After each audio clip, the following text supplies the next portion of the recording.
ভারতরত্ন প্রয়াত প্রাক্তন প্রধানমন্ত্রী রাজীব গান্ধীর ৮১তম জন্মবার্ষিকী বুধবার যথাযথ মর্যাদায় উদযাপন করল প্রদেশ কংগ্রেস।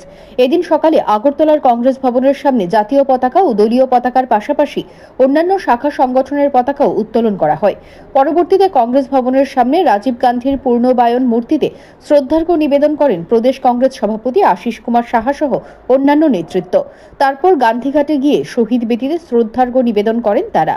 প্রসঙ্গত, কংগ্রেস দল রাজীব গান্ধীর জন্মদিবসটিকে সৎ ভাবনা দিবস হিসেবে পালন করে থাকে।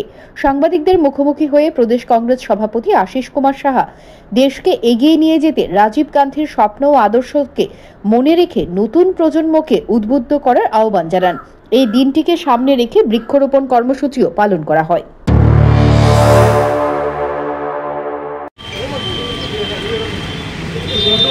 আমাদের জাতীয় কংগ্রেসে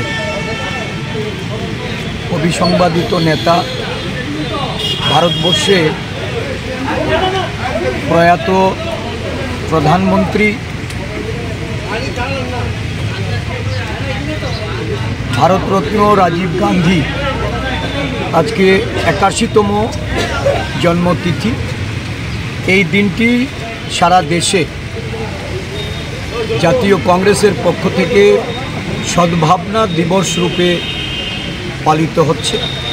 ত্রিপুরা প্রদেশ কংগ্রেসের পক্ষ থেকে এই দিনটি পালনের লক্ষ্যে আমাদের প্রদেশ, জেলা এবং ব্লক স্তরে রাজীব গান্ধীর প্রতি পূর্ণ